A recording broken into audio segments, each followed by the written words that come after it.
So a few weeks ago, I sat down with Barbara Jane Crehan from Really Special Animals. She's an expert dog trainer that actually helped us train Haga, and she was instrumental in really helping getting him socialized and making him the dog he is today, which we get compliments all the time about how well behaved he is, how he's the sweetest Akita anyone's ever met.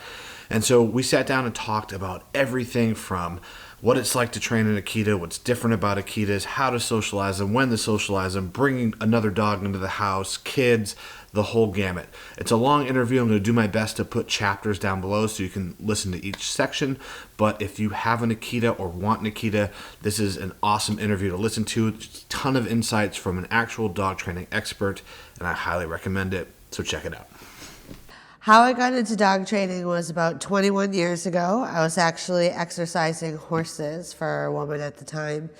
And I was out in the barn, and she had just gotten this Australian Shepherd. And she said, I'm really not sure about her. She was going to be put down for behavior issues.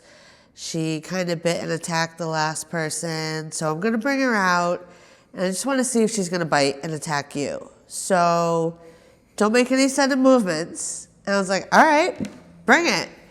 So she brings this Aussie out, and she had an attitude, I had an attitude, and we just clicked. I was like, I get you, I love you, I want you. So we started working together, we started doing classes. She came to the out on trail rides with us at the barn. She ended up coming to school with me, and I took her home for a night and then a weekend, and ultimately the woman ended up signing her over to me completely, and she became a blue ribbon show dog. And we did agility, obedience, rally. She became a therapy dog, canine good citizen, the whole 9 yards. So seeing that turnaround from a dog that was going to be put down for aggressive behavior to becoming this loving, most amazing, once-in-a-lifetime kind of dog, just based on the approach, really touched my heart. So, in fact, that's why I started my own training business and who I named my business after. What are some things that you think people should look out for when they're shopping for a trainer? Yeah, for sure. That's a great question. And something that a lot of people don't know about the dog industry is that there's actually zero regulations, meaning there's zero legal requirements to call yourself a professional dog trainer. So we could go down to, Joe Schmo could go down to Staples right now, type up a business card that says professional dog trainer, and voila, he is now a professional dog trainer. Things to look out for or look for is hands-on experience. This is a hands-on industry. Without that, it's really difficult to just read a book and train a dog, right? Yeah. And there are certifications out there that you can become a certified dog trainer. However, unfortunately, most of those programs have little to no hands-on requirements. So that involves reading a book, taking a test, like a multiple choice or like an online course, which has its value, and it's very important to do your research and know the history and knowledge and textbook. However, in real life situations, let's take aggressive behavior on paper, playful behavior on paper. They check a lot of the exact same boxes. So until you're in that experience, real life, feeling the energy, seeing the difference, feeling the hair stand up on the back of your neck, that's not something you can get from a book. Right. So I'm not saying to stay clear of certified dog trainers. I'm just saying to do your research to make sure that they actually do have hands-on experience. Because this is a hands-on industry. You got to get your hands dirty. You know, it's a physical experience, and there's a lot of energy involved. It's like swimming. Do you want to read a book about how to swim, or do you want to get in the pool, get wet, and just do it? Yeah. And just figure it out. What are your thoughts on positive-only dog training? Because I think that's very popular right now. And I think sometimes I can see the dirty looks that I get sometimes when people see that I have an e-collar on Haga. I have a trigger in my hand. And, people say like, oh, you got to get rid of that. Just carry high-value treats with you. And there's instances where I'm like, look, if you want to come and see him flip out over a car and stick your hand in front of his face with a treat in it and see how that works out for you, you're going to get bit. Obviously, he's not doing it intentionally. He's just being very reactive. I definitely feel that it has its place and it also has its limitations. So I'm a very positive person, and I'm also positive that I don't want him to attack a car. So I'm positive about that because I know that that's a safety issue, right? And I don't feel the answer is just to create more distance or to just not walk where cars are to avoid that situation. In my experience, the limitations that pure positive training has limits the quality of life that the dog gets to experience. Well, if he doesn't like it, then don't do it. If he's not good in that scene, then don't take him. So that, depending on the dog and that behavior, that life in that bubble gets smaller and smaller and smaller to where he's just stuck in the house all day because, well, he's not good with other dogs. I can't walk by other dogs. He doesn't like cars. He doesn't like kids. He doesn't like traffic. Okay, so we'll just keep him in a closet in like this little pink bubble. Isn't really realistic. There's a lot of positive reinforcement that is included in my training, and it's more of what we call a balanced approach. So we use positive and negative. So you do absolutely get rewarded for good behavior that you have earned. However, I'm not going to use that bait as a way to lure or bribe that good behavior. Right. So the timing and the delivery of the food or the reward or the praise, the toy that you're using is really important. If you say, hey, look over here in order to get the behavior, you're going to be screwed without that high value thing, right? However, if you get the positive behavior you're looking for and then whip out a reward, yay for you, good job, buddy, then that's still a positive experience, but the timing is very different. Right. Pure positive, meaning zero corrections, zero equipment, nothing that would inhibit or prohibit the dog from wanting to do that behavior in order to avoid a correction.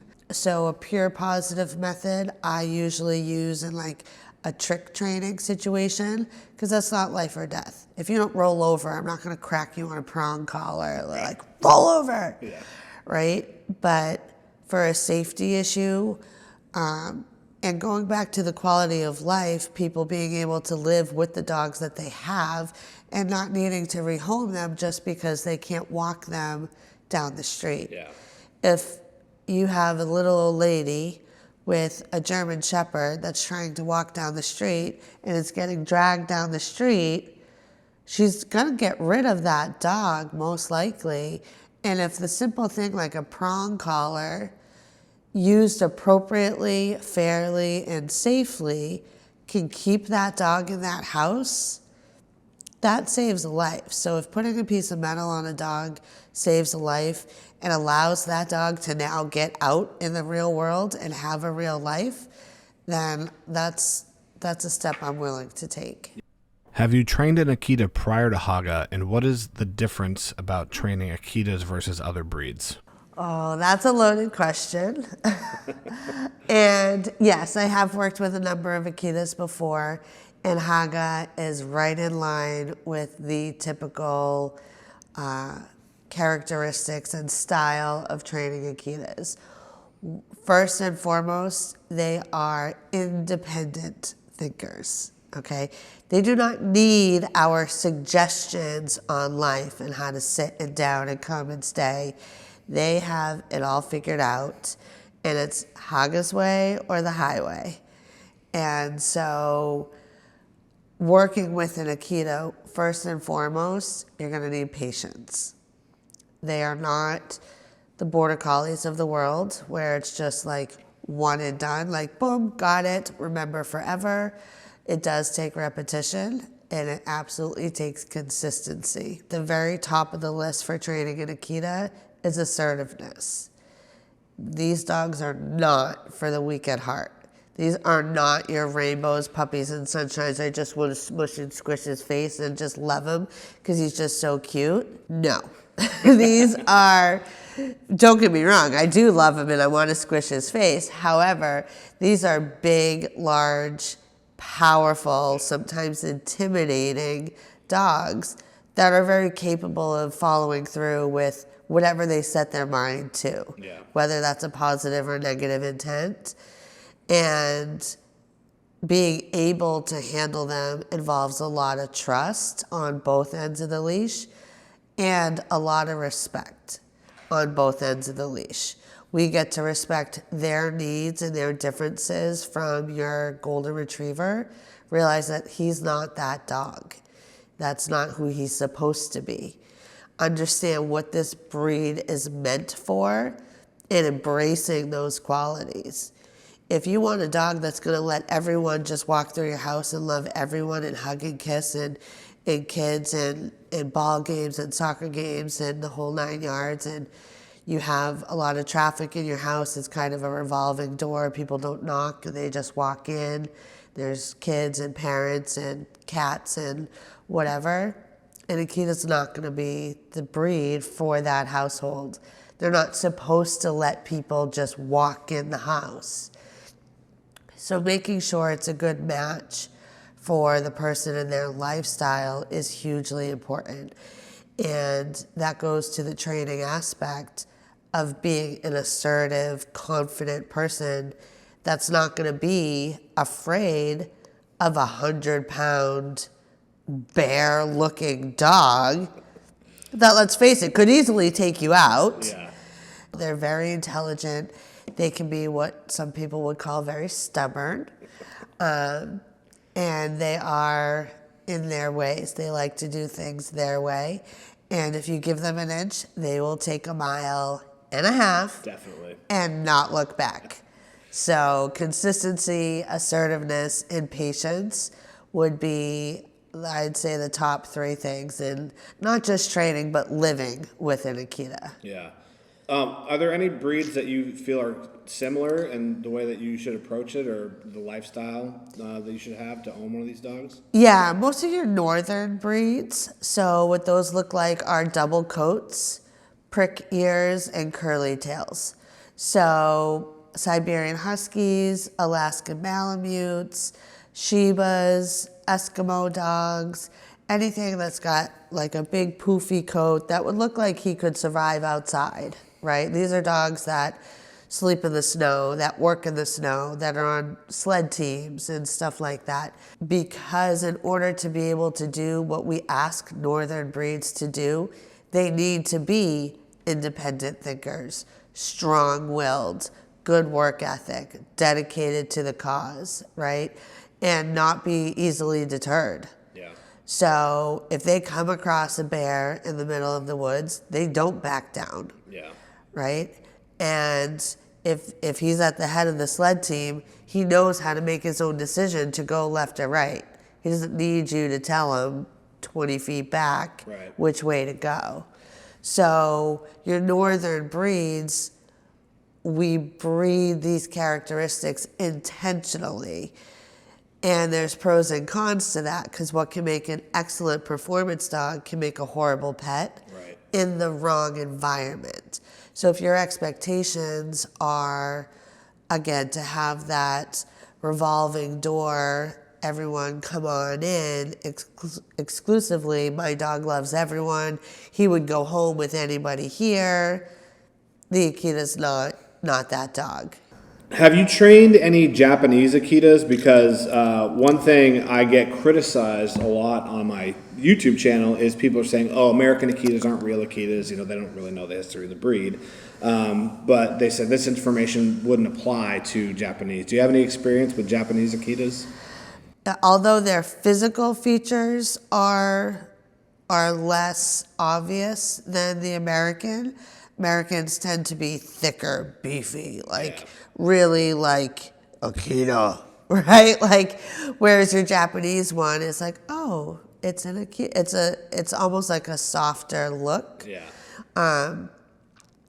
And they tend to be a little more, not standoffish in an aggressive way, but just a little more less desiring of the physical affection. Yeah.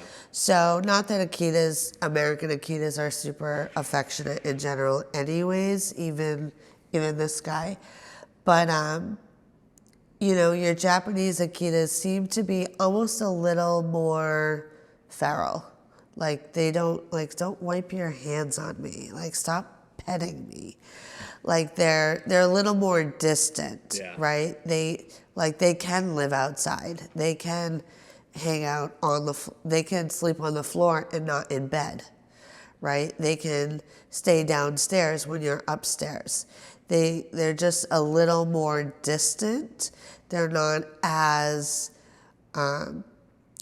physically close to us as the American ones are, at least in my experience. Yeah. When is a good age to start training an Akita, and how should they be socialized? Day one. Like legit coming out of the womb. Catch them, touch them, socialize them, friction, rub them. And a lot of responsible breeders do just that. They will assist during birth, and as the puppy comes out, they start with a towel and they are rubbing friction on this dog all over. They're stimulating them. They get little Q-tips and they run down their paws and just like, ooh, a little tickle sensation, right? They start touching their ears, they pick them up, they move them, they touch them, they feel them. And as they're growing, socialization for a puppy looks like not just, let them meet people, let them meet dogs. Yeah. These are sights, sounds, places, textures, environments, uniforms, different colors, different ages, different races, ethnicities, sounds, sights. I mean, for a responsible breeder, it could look like, a kiddie pool full of empty bottles of water, or a ball pit, or a little tippy board, things that move, things that are unstable, textures like wood, tile, grass, different things. You step on it, it makes noise. We want to get rid of any sort of timidness or unsureness at an early age and get them to see people in uniform, get them to see people in hoodies, get them to see, tall guys with glasses and beards. And a lot of times, people get a dog later in life and they assume that they must have been abused by a man in a hoodie, right? We don't know what happened, but every time he sees a guy in a hoodie or a big puffy jacket, he gets nervous or defensive. Well, you pull a dog from down south, they don't wear hoodies and big jackets down south. So it may simply be just that dog was never exposed. I never saw it, yeah. They've never seen that growing up. So in the dog world, we have what's called an imprint period, which is the first 16 weeks of their life. So from birth to 4 months of age, anything and everything that a dog sees within that time frame sticks with them for the rest of their life. So if they haven't exposed to that at that age, it typically becomes a fear of the unknown. So if they've never been around kids in their first 4 months of life, or cats or other dogs, or cars or heavy traffic, or you name it, before that phase closes, chances are they're going to have more of a resistance or more of a reaction to that later on in life, because they didn't grow up with that. That's not something that they're familiar with. Yeah. So it becomes an automatic fear of the unknown. What do you think is the most important skill to teach or train an Akita on? Oh, geez. If you had to just, start with one thing, like the most fundamental thing, what would you say that is? What I call out, which means stop whatever you're doing right now. That could be running towards something. That could be thinking about lunging or barking. It could be if he has something in his mouth. It could be if he's getting too rough on someone or with someone.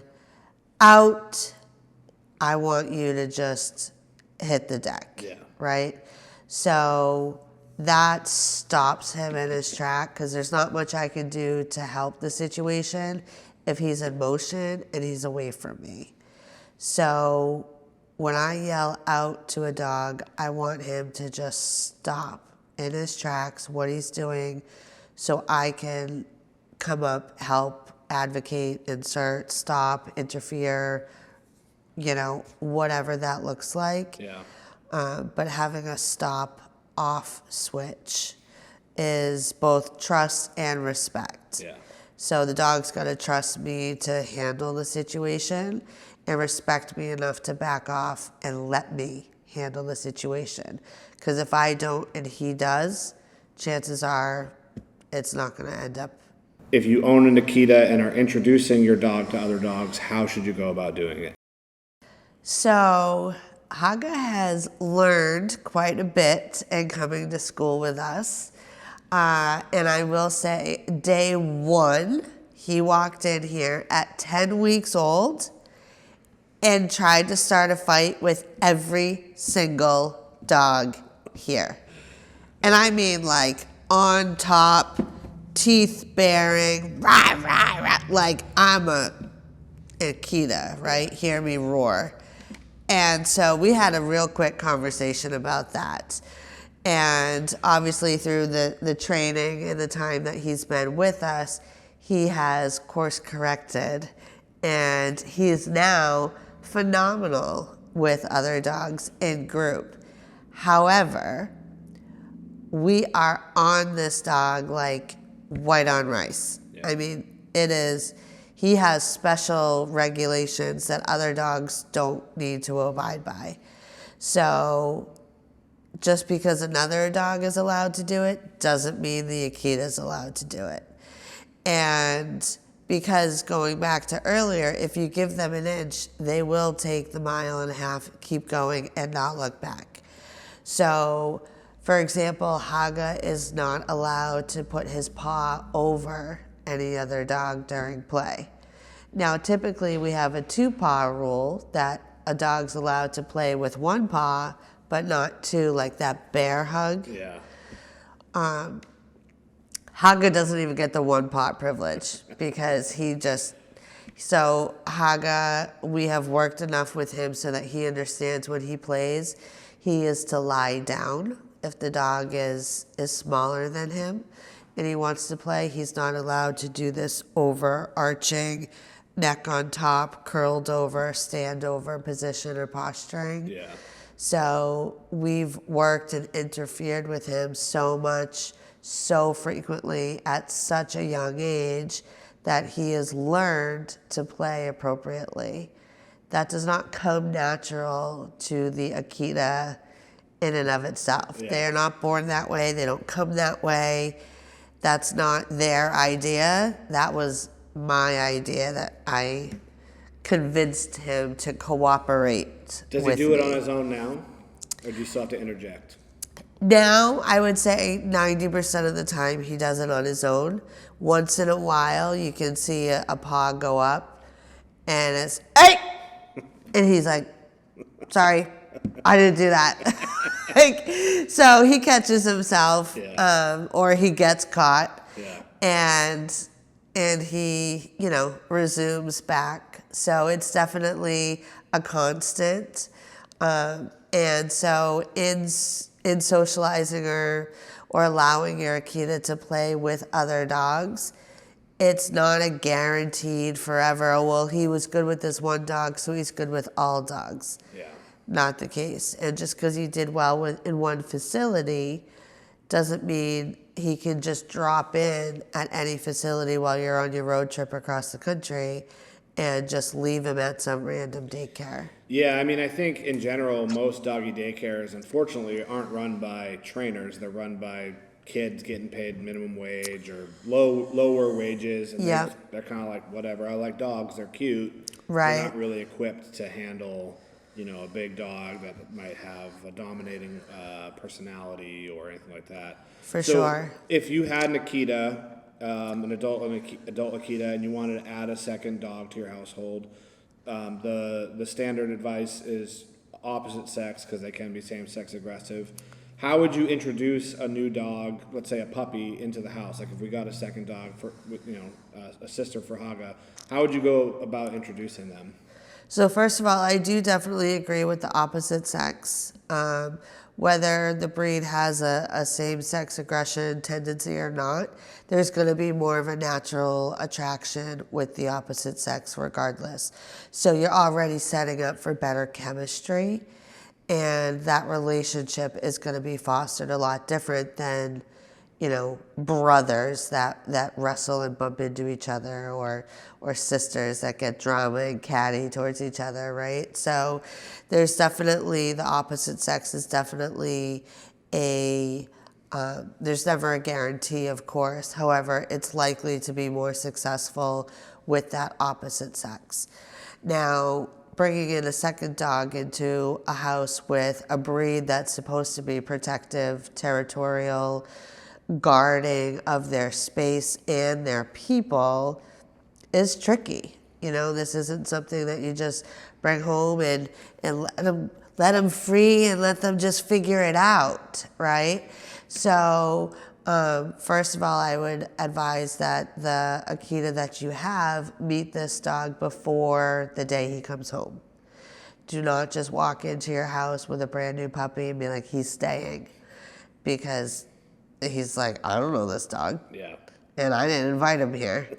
So get her out of here, So if you are able to schedule a way that your current Akita can meet your new puppy outside of the home on neutral territory, first and foremost, that is going to be your first step right there.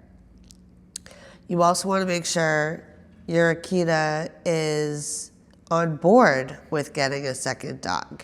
If he doesn't like other dogs in general, and you're already having an issue with that, getting a puppy isn't going to necessarily solve that. Right. And I also want to advise, if you're struggling with any type of behavior or training with your first dog, do not get a second one until your first one is resolved and you're ready to hit the refresh button and start all over again, because it's not just a copy and paste. Right. So you are starting off with a newborn. You're going to be getting up frequently. Your schedule is going to change. Your routine is going to change. Your whole lifestyle is going to change. And if you're not ready for that extra hours of emotional, physical, financial commitment, then hold off. If your current dog is still dealing with training or behavior issues, hold off. Yeah. If your current dog is just simply not interested in other dogs, there's nothing wrong with that, by the way. Yeah. There's nothing wrong with a dog that doesn't do well in a daycare situation or doesn't go to the dog park per se. It's respecting that dog and knowing what is the reason for this second dog. Is it so he has a buddy to play with? If he doesn't want a buddy, then leave him alone. Let him be your one and only special dog, right? However, if you do know your dog does enjoy the company of other dogs, and he's consented to this decision to expand the family, because it is a family decision, then I would say this dog gets to be involved in the picking process. If you're going to a rescue or a breeder, I would request that your dog do a meet and greet with this new dog prior to signing any agreements that this is the dog we're going to take home. Right. You may fall in love with this one dog, but if your current dog disapproves, it's going to be butting heads and uphill battle. Yeah. And unfortunately, a lot of people won't ride that out, and that dog ends up getting returned in the long term. So having your dog be on board, also excited about that idea of a new dog, is really important. So first, let them do a meet and greet prior to the decision actually being made. And then multiple meetings outside of the house on the neutral territory. The neutrality of it is super important when you're dealing with a guarding, possessive, protective breed, and getting them off their own property, building a bond and a relationship first. They're going to then allow you into their space a lot more comfortably, rather than just invading their space and then this puppy is just claiming stake, right? And then being super controlled in that environment, I would keep your new puppy or your new dog on a leash so that he's not just freely running about and exploring everything all over the house. I would take them for a very long walk together first around your neighborhood before you just pull in the driveway and let them out. Go for a long walk in the neighborhood, and as you kind of get closer to your own territory, you may see a little shift in that behavior.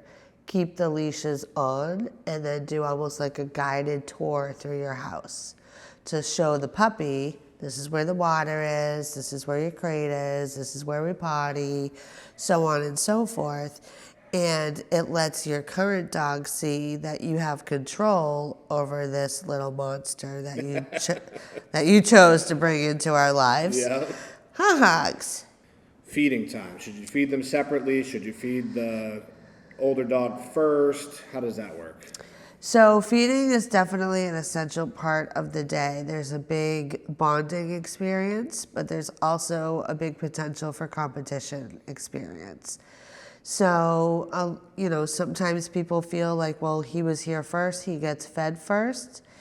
I typically use feeding as a training opportunity. So I would suggest working your dog, especially your new dog, for his meals. So take that same amount of kibble that you would scoop out and put into his bowl, put that in your treat bag or your pocket. Sit, kibble, down, kibble, place, kibble, box, kibble. Use that opportunity as leverage and accountability for us to actually be working with our dogs on a daily basis. Now, you can certainly do that with your existing dog at any time for any sort of refresher. However, it's going to stimulate your new dog to really build a bond of that trust and respect as well. Whether you choose to go through that process or not, I don't feed my dogs side by side. They each have their own space, and I'm a big advocate for crate training. So come feeding time, everyone gets in their own individual crates, and everyone eats in their crates by themselves, with the doors closed and locked. Nice. That also, it minimizes the chaos, the high energy, the bumping into each other, the jumping, the spinning, the knocking it over. So I would crate the dogs first and then go and scoop the kibble. Because as soon as you start scooping, they start spinning or they start jumping. And if you have two dogs that are doing that in the same space, you're likely going to get some fireworks going off. There's a big debate. I see this all the time on Akita Facebook groups. People's Akitas either bite someone or try to bite someone, and the argument is always, do you put them down? Can it be fixed? I've always said training and socialization can improve any dog, but if your dog's already a 10 out of 10, it might only bring it to an 8. What are your thoughts on that? Can any dog be socialized and trained, or are some dogs literally too far gone, or will just never be able to be around other dogs? What are your thoughts on that? So there's definitely, different personalities, and we get to figure out where does the personality stop and where does the behavior begin. because that's a very big difference. If you have a dog that has, a compromised history where they've put their mouth on other dogs, they've caused damage or holes or vet bills or something like that, is that because they felt they had to or because they wanted to, right? So we get to differentiate in that circumstance. The dogs are either having a hard time or they're giving you a hard time. Okay. And that's a really big difference, because if your dog's coming from a place of having a hard time, that's a trust issue. He's not sure. He's confused. He's hesitant, right? He's insecure, perhaps. So that's a trust issue that we get to work on, building the trust between him and him and other dogs. If it's a respect issue where he just likes flexing up on people and he likes putting holes in it, he's just a punk and he just want to listen because I don't need you, I got my own ideas, that's a different issue. That's a dog that would enjoy the fight, that would enjoy the conflict, that would enjoy that experience. And so we get to differentiate, where is this dog coming from, right? So is it a trust issue? Is it a respect issue? Does he feel he has to put his mouth on this person or dog? Or does he want to put his mouth on this person or dog? So that's a really big difference. Now, I would never give a guarantee to any dog or any person for any behavior whatsoever. To use the word never or always, he would never hurt a fly, right? Or he'll never be able to get along with another dog. Either of those are setting us up for this false sense of security or failure, that we're just assuming everything's going to be either okay or horrible. Either way, whether we're saying he's always friendly, he would never hurt a fly, it sets us up for this unrealistic future. And then we tend to let our guards down, and then things happen. And we're like, oh, it came out of nowhere. I have no idea where this came from. Or out of the blue, right? For no reason at all, he just snapped. Right. It's usually not. There's always a reason. Unless there is a medical, neurological, mental brain disorder where there's some sort of misfiring or miscommunication with the dog physically or mentally, behaviorally, there is always a reason. Yeah. And there is always a warning. Now, I'm not saying that there's ample time and like they verbalize that in a long period of time. Your warning could be just a quick look and then the lunge. However, there is going to be the look first. And knowing more about your dog's body language, and every inch of movement means something in the dog world. He flicked his ear to the left instead of the right, means something. His tail's wagging in a circle rather than up and down, means something. Yeah. He's walking, but he has one paw up, means something, right?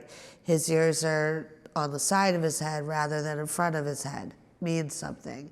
So understanding your dog's body language is really key, especially if you're dealing with a behavior that some people may refer to as unpredictable. Yeah. Or dangerous, out of the blue for no reason. He just turns or attacks, or like for no reason at all. He was fine. He was perfectly fine, and then he wasn't, right? Define fine, first of all, and being more aware and understanding your dog's body language, his head position, his ear posture, his body posture, his weight distribution, his tail set, his facial expressions, his eyes, his mouth, his breathing. There's 1,000 different pieces of the puzzle Don't just look for like, well, his tail was wagging, Right. right? That is one piece in like that 1,000-piece puzzle, right? So understanding your dog's body language is really going to set you up for success, whether that environment or that situation is something that is actually stressing your dog out or not. Yeah. So what are your thoughts on Akitas and Kids? Should they be in the same household? Should it only be if it's your kid so they feel like they're part of the family? Or, just what are your thoughts on that in general? So the problem with kids is they have lots of friends, and their friends have parents, and then they come over too, right? And they come over a lot, and they make a lot of noise, and they run around, and they knock stuff over, and they fall, and they scream, and they make all these weird noises, right? So it can be hard for any dog to deal with that level of chaos of just kids playing. And kids are just being kids, right? They're running around, they're falling, they're screaming, they're grabbing and squeezing onto random objects. And a child is going to do that whether we ask them to or not, right? And we can train our kids to an extent, and a 4-year-old child is still going to run around and scream. Right. Being a protective, guarding dog, they tend to like control, which means they don't like chaos. They don't like the running around and screaming. That's not their gig, right? That's not their scene. So it's not necessarily their enjoyment. They don't typically enjoy being around kids.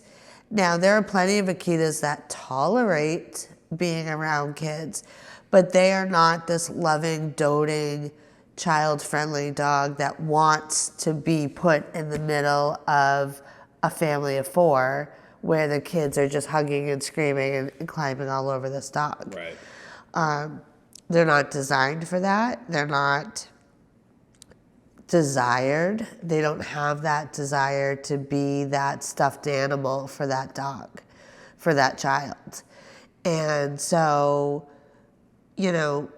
trusting them with kids, you have little kids and a big dog.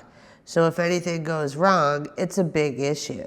They have big mouths, and chances are it's going to be a face or a hand just based on the size alone. They're the same height for a really long time. Right. Kids are also typically, on average, big huggers. So they like to hug and grab and wrap their head and arms around a dog, which is right next to that Akita's face. And as you know, even most Akitas don't even like to be pet on the top of the head. Right. You go to reach over, and they duck and dip out like, what are you doing? Yeah. So to have a kid want to climb on him or ride him because he's so big and just hug and squeeze, these are not super affectionate dogs. So if you happen to find the unicorn of Akitas that is tolerant of that, yay for you. However, in general, I would not suggest an Akita to be placed in a home with children. Do you think, and there might not be an answer to this question, but do you think it's better to have an Akita first, and then, if you had a newborn, and have the baby kind of grow up with the dog? Or do you think it would be better to have maybe 4 or 5-year-old kid, bring home a puppy, and the puppy matures with the kid in the home? So that can go either way. One has to do with the amount of time and energy you have as a parent, because whether you're getting a puppy or having a newborn child, it's the exact same. Right. You're having a newborn child Right. in the house, whether he's got 2 legs or 4. Yeah. You're going to be up at all hours of the night. You're going to be tired. There's going to be more energy. There's going to be more time. There's going to be more stress. So it's exhausting. Now, if you already have 3 kids under the age of 5 and you choose to get a puppy, that's adding to that level of chaos and schedules and responsibilities, right? So we want to make sure the timing is right that matches up for the person or the people in the household. Now, the other thing is with your kids, what age they are. You know, toddler ages, they're grabbing and gripping and holding on, and they're grabbing and they're pulling themselves up on stuff, or, you know, they're gonna do toddler-like things, right? And so your adult Akita may not tolerate that very well. And so how do you plan on managing or living with both your kid and your dog, sharing that same space?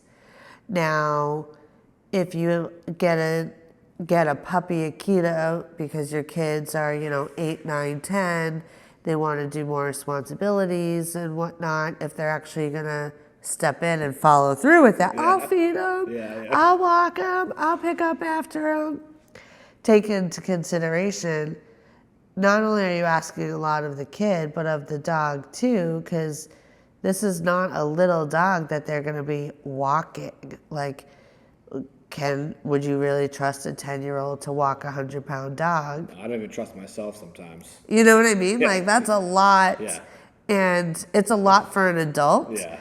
So it's really not necessary. I don't consider it fair to have that big, powerful dog just tempting for the kids. Yeah. Right? In general, this is painting with a very broad brush, how old do you think a kid should be before they walk a dog on their own without parental supervision? Just like in general, like medium to large size dogs. In general, I would say 12 to 14. Yeah. Gives them enough body mass, first of all, and the mental awareness that it takes to make smart choices. Yeah. If that car is coming, how do I handle that? If we see another dog, how do I handle that? If we see a cat or a squirrel, how do I handle that? Whereas I feel anything younger than that, the child's mind is just off and being a child. So once, in my experience, 12, 14, they start to actually be able to focus and be held more accountable, more responsible, and also more assertive, where they can say, no, leave it with me, let's go. Yeah. And really put some muscle behind, giving them a good tug. Because like I said, if the dogs feel like they can get away with it, they will. And if that means running over your kids because they think they're their peers, then they will do that too. Yeah. So I want to finish with some rapid fire. Okay. This or that, yes or no's. Oh, jeez. So I'll give you a couple easy ones. Okay. Dogs or cats? Dogs. Okay. Big dogs or little dogs? Big. Okay. Short hair dogs or long hair double coated dogs? I like the long hairs. Okay. I do. I like something to grab onto. Easy to train dogs or challenging to train Challenge. dogs? Okay. I like a challenge. Yep, bring it. Do you like dogs that are aloof and standoffish or dogs that are big teddy bears? Aloof. Okay. And dogs or horses? Oh, Tony. Oh. The dogs you can bring in. You can bring them in. Yeah. But the magic of flying on a 2,000-pound animal in the air is pretty friggin' incredible. So I'm going to combine the two. I'm going to be on horseback in the woods with my dog right along trailside with us. Very cool. The best of both worlds. Anything else you think people should know about dog training or Akitas in general? They truly are phenomenal dogs, and you get what you put into them. They don't come like that. They're not for most people, honestly, and I say that with a loving heart. I myself, as a personal professional dog trainer, I have an entire list of breed of dogs that I plan to own in my future, and Akita is one of them. However, the season and chapter of my life gets to match up with what they would enjoy and not just tolerate. Yeah.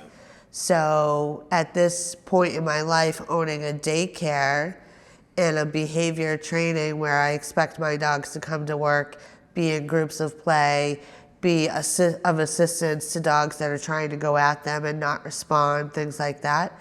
I choose not to have an Akita as part of my personal pack because that's not a piece that would easily fit for them. So when I have my Akita, I will be taking some time off and building a log cabin in Alaska, like the Alaskan bush, where he doesn't have to be forced to socialize and be out in like these busy public places. He can be with me in the woods, be protective, be guarded, be who he's meant to be, live in his purpose, love the weather, right? Be outdoors, be cold. Yep. Well, I'll be cold. He won't be. He'll be in his glory. But I would say making sure that your lifestyle matches up to these dogs. They're incredible and they're not for everyone. Cool. Well, hey, thank you so much for taking the time to do this. Everyone go to reallyspecialanimals.com. That's the web address, right? Yes. And if you are in New Hampshire or the greater New Hampshire area, come get your dog trained here. Awesome. Thanks, guys.